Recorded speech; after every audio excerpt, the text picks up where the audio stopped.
السلام علیکم ورحمۃ اللہ وبرکاتہ۔ الحمد للہ رب العالمین والعاقبۃ للمتقین والصلاة والسلام علی سید الانبیاء والمرسلین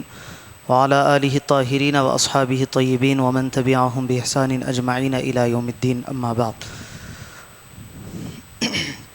فقد قال اللہ تبارک وتعالی فی القرآن المجید والفرقان الحمید: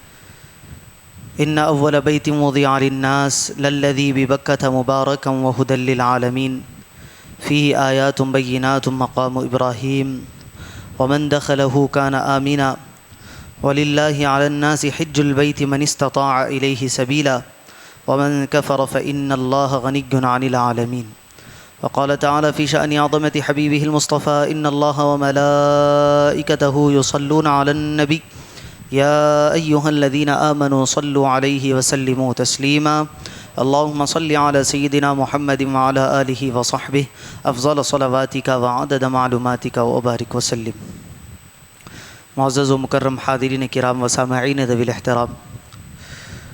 جیسا کہ گزشتہ جمعہ ذکر کیا گیا کہ آج کے اس جمعۃ المبارکہ میں ہم حج بیت اللہ کے فضائل اور کعبۃ اللہ کی عظمت کے متعلق چند باتیں سماعت کریں گے۔ اللہ تعالیٰ نے قرآن مجید میں حج بیت اللہ کا ذکر کیا اور اس کو فرض قرار دیا۔ حبیب کریم علیہ الصلاۃ والسلام کی بے شمار احادیث مبارکہ حج بیت اللہ کی عظمت اور اس کی فضیلت اور اس کے کرنے والوں کے لیے انعام و اکرامات کی بخشش کا ذریعہ ذکر کیا جاتا ہے۔ پہلے تو ہم کعبۃ اللہ کے متعلق چند باتیں سماعت کریں گے۔ آپ نے تفصیل کے ساتھ جو ہمارا سیرت النبی صلی اللہ علیہ وسلم کا درس چل رہا ہے، اس میں جب تعمیر کعبہ کا موقع آیا تھا، آپ نے تفصیل کے ساتھ سماعت کیا کہ کتنے مرتبہ خانہ کعبہ کی تعمیر ہوئی اور کس کس دور میں ہوئی۔ میں اشارتاً عرض کرتے ہوئے آگے نکل جاؤں گا کیونکہ وقت میں اتنی گنجائش نہیں ہے کہ ایک ایک بات کی ہم تفصیل کو یہاں ذکر کر سکے۔ پہلے تو کعبۃ اللہ کو اللہ تعالیٰ نے فرشتوں کو بنانے کا حکم دیا تھا جب یہ دنیا قائم ہو رہی تھی۔ روایتوں میں آتا ہے کہ جب دنیا قائم نہیں بنی تھی، ابھی دنیا نہیں بنی تھی، زمین پر صرف پانی ہی پانی تھا، اس جہان میں صرف پانی ہی پانی تھا۔ اسی پانی پر رب تبارک و تعالیٰ کا عرش تھا، بہت تفصیلات اس کی آتی ہے۔ لیکن جب اللہ تبارک و تعالیٰ نے چاہا کہ اس دنیا کو وجود میں لائے تو اللہ تعالیٰ نے جو سب سے پہلے زمین کو پانی سے ہٹایا اور جو زمین کا حصہ نکلا ریت والا جو پانی سے ہٹ کر تھا، اس جگہ پر اللہ تبارک و تعالیٰ نے فرشتوں کو خانہ کعبہ تعمیر کرنے کا حکم دیا۔ فرشتوں نے اس جگہ خانہ کعبہ تعمیر کیا اور عین اسی مقام پر آسمانوں میں فرشتوں کے لیے بھی ایک کعبہ ہے جس کو بیت المعمور کہا جاتا ہے، جس میں فرشتے روزانہ 70,000 فرشتے اس کا طواف کرتے رہتے ہیں۔ اللہ تبارک و تعالیٰ نے حضرت آدم علیہ السلام کو دنیا میں بھیجا۔ اس کے بعد حضرت آدم علیہ السلام کو فرشتوں نے وہ جگہ کی نشاندہی کرائی۔ حضرت آدم نے اس جگہ خانہ کعبہ کی تعمیر کی۔ اس کے بعد اس کی عبادت کا سلسلہ چل رہا تھا۔ حضرت نوح علیہ السلام کے دور میں طوفان آیا اور ایسا بھیانک طوفان آیا کہ ساری دنیا جو تھی نیست و نابود ہو گئی، پورا زمین پر پھر سے پانی ہی پانی بھر گیا، اور جو حضرت نوح کی کشتی تھی وہ اس خانہ کعبہ کے ارد گرد طواف کر رہی تھی، اور اس طوفان نوح کے پانی کی وجہ سے اس خانہ کعبہ کی جو دیواریں تھیں وہ منہدم ہو گئی اور اس کے نشانات مٹ گئے۔ اس کے بعد حضرت ابراہیم علیہ السلام کا دور آیا۔ اللہ تبارک و تعالیٰ نے حضرت ابراہیم علیہ السلام کو حکم دیا کہ اس جگہ پر خانہ کعبہ کی تعمیر دوبارہ کی جائے، اس کی بنیادوں کو دوبارہ اٹھایا جائے۔ اللہ تعالیٰ نے قرآن مجید میں سورہ بقرہ کے اندر ارشاد فرمایا: وَإِذْ يَرْفَعُ إِبْرَاهِيمُ الْقَوَاعِدَ مِنَ الْبَيْتِ وَإِسْمَاعِيلُ۔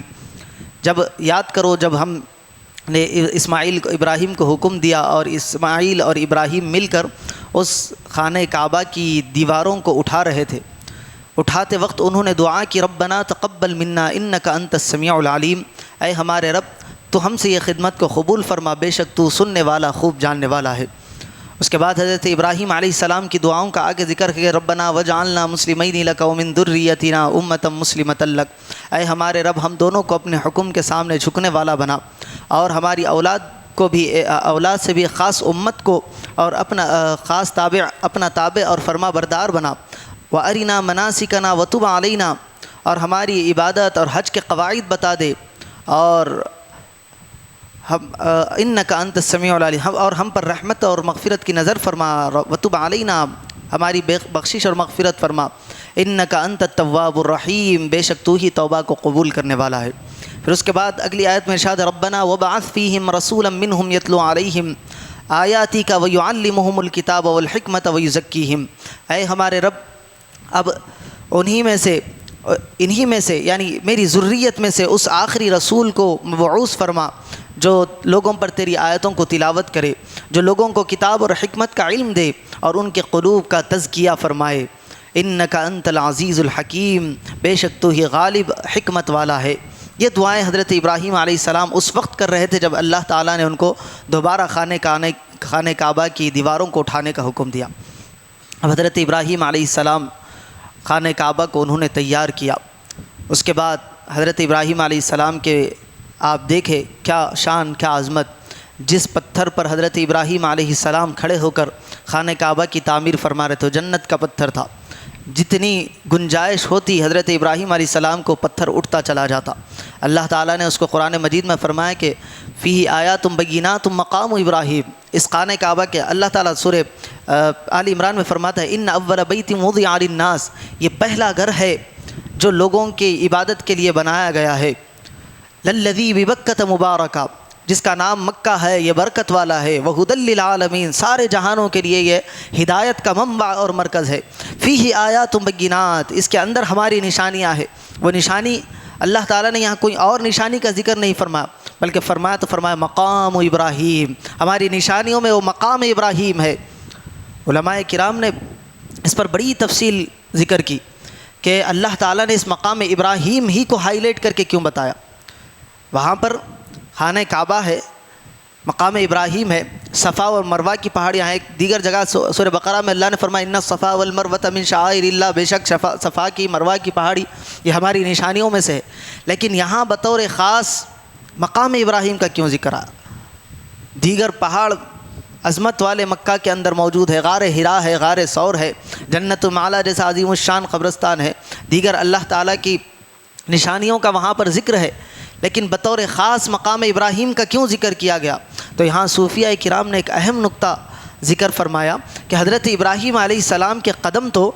مکے کے کئی پتھروں پر لگے تھے، کئی جگہ پر حضرت ابراہیم آیا جائے، وہاں رہتے بستے تھے انہی پہاڑوں میں، وہی بستی میں، لیکن بطور خاص اس پتھر کا ذکر کرنا اور اس کو اپنی نشانی قرار دینا، اس کی وجہ کیا ہے؟ علماء اور صوفیاء کرام نے فرمایا کہ یہ وہ پتھر تھا جس پر کھڑے ہو کر حضرت ابراہیم نے حبیب پاک علیہ الصلاۃ والسلام کو مانگا تھا، حبیب کی بعثت کی دعا کی تھی کہ مولا میری ذریت میں تیرے اس برگزیدہ رسول کو مبعوث فرما جو تیرا آخری نبی ہوگا۔ اس دعا کی برکت سے اللہ تعالیٰ نے اس پتھر کو قیامت تک آنے والوں کے لیے نشانی بنا دیا، اور قرآن میں اس کا ذکر فرما دیا کہ مقام ابراہیم، اور جتنے طواف کرنے والے ہیں ان کو حکم دیا کہ تم مقام ابراہیم کے سامنے 2 رکعت نفل نماز ادا کرنا۔ یہ شان، یہ عظمت اس جگہ کی بنائی جس جگہ پر کھڑے ہو کر حضرت ابراہیم علیہ السلام نے حبیب پاک علیہ الصلاۃ والسلام کے لیے دعا کی، اور اسی دعا کے بارے میں حبیب پاک علیہ الصلاۃ والسلام نے فرمایا کہ بے شک میں ابراہیم کی دعا اور عیسیٰ کی بشارت ہوں، جو دعا ابراہیم نے اس مقام ابراہیم پر کھڑے ہو کر کی تھی، اس دعا کا میں نتیجہ ہوں، اللہ تعالیٰ نے مجھے اس دعا کے بدلے میں تمہارے درمیان بھیجا۔ اور یہیں سے حبیب پاک علیہ الصلاۃ والسلام کے لیے یہ موسم بن رہا تھا۔ اللہ تبارک و تعالیٰ اگر چاہتا تو یہ خانہ کعبہ کسی اور بستی میں بنا سکتا تھا۔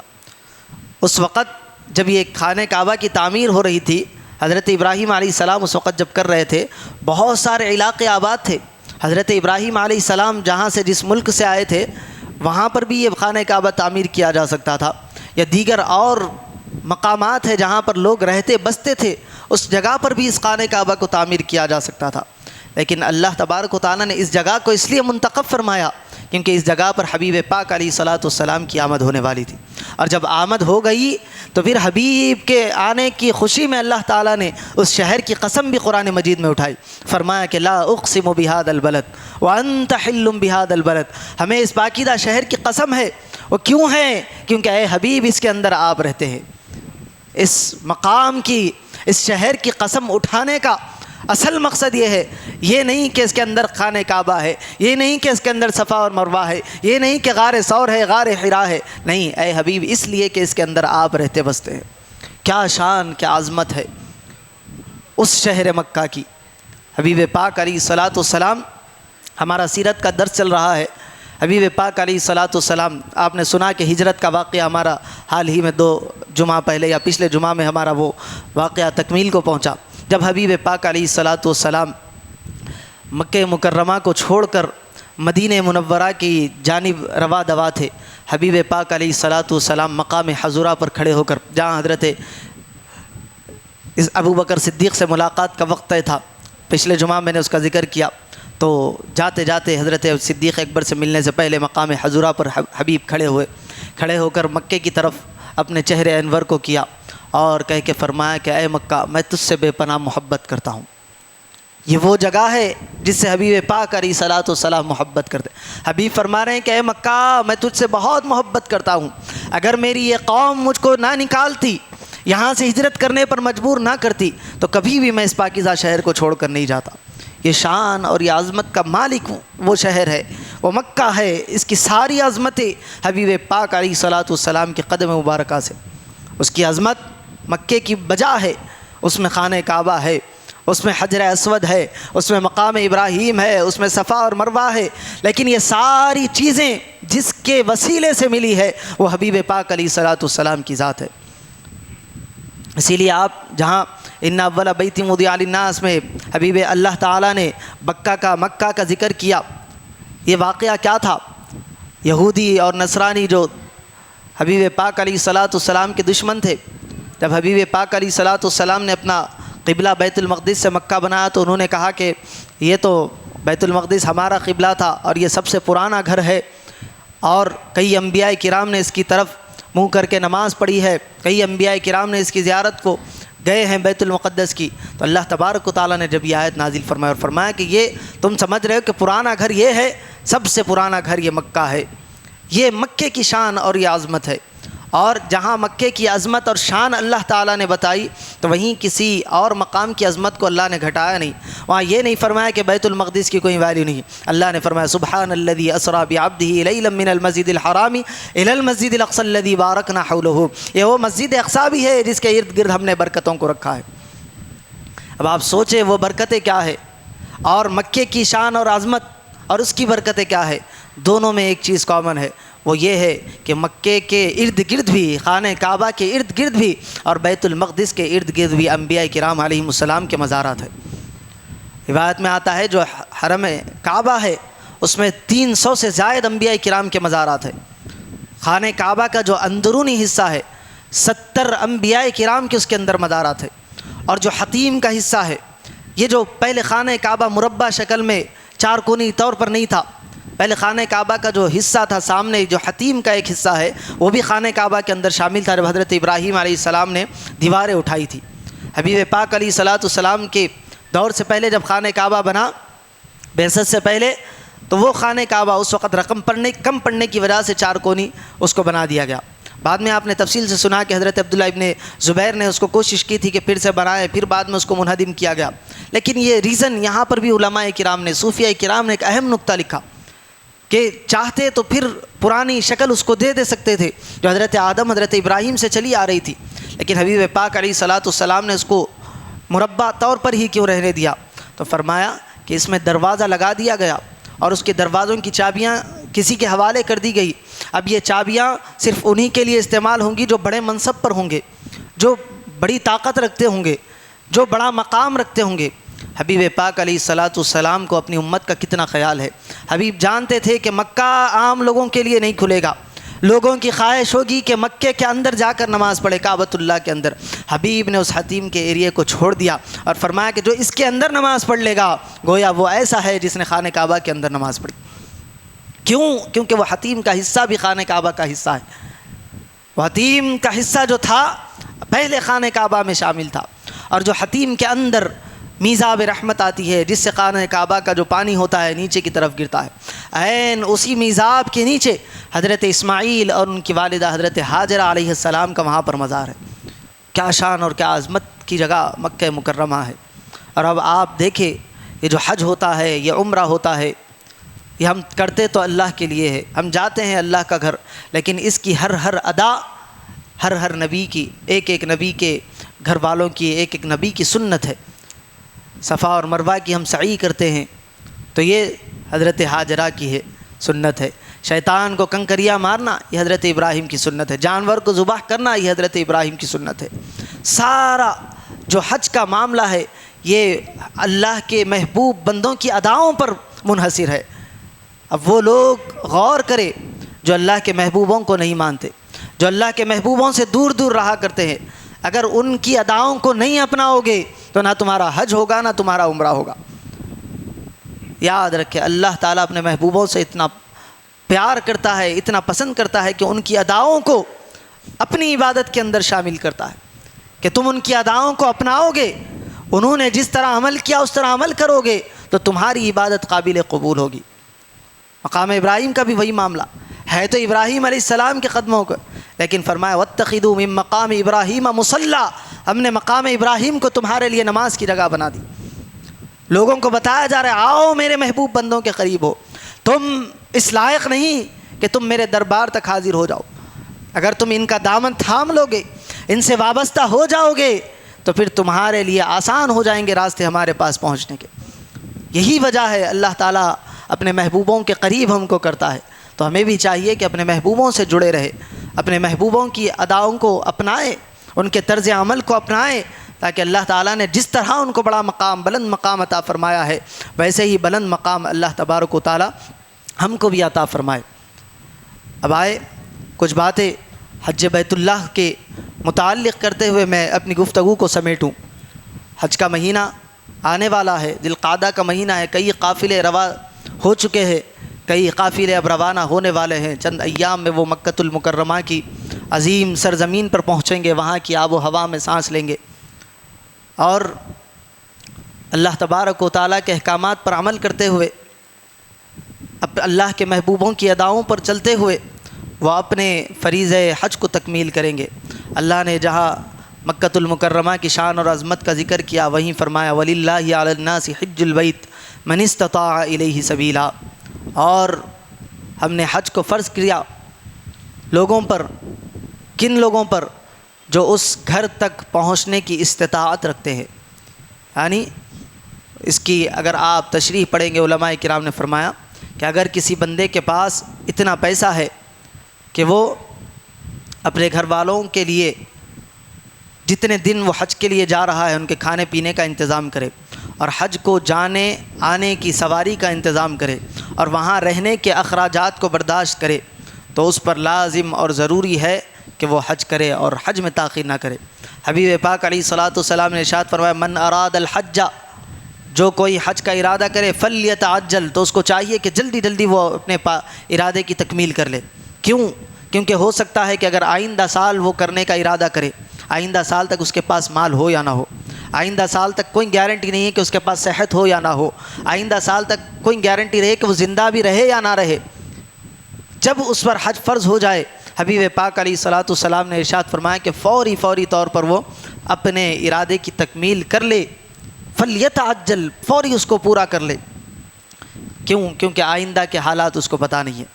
تو اگر کسی کے پاس اتنا پیسہ ہے کہ وہ حج کے اخراجات کو برداشت کر سکتا ہے، حج کے جانے آنے، وہاں رہنے کھانے پینے، اور جتنے دن کے لیے وہ حج کے لیے جا رہا ہے، جب واپس آنے تک اپنے گھر والوں کے لیے وہ کھانے پینے کے اشیاء مہیا کروا سکتا ہے، تو اس شخص پر حج فرض ہے۔ اب ہمارے پاس کیا ہوتا ہے، حج فرض ہونے کے بعد اب ہم یہ کہتے ہیں کہ بچی کی شادی ہے، بچی کی شادی کرے بعد جائیں گے،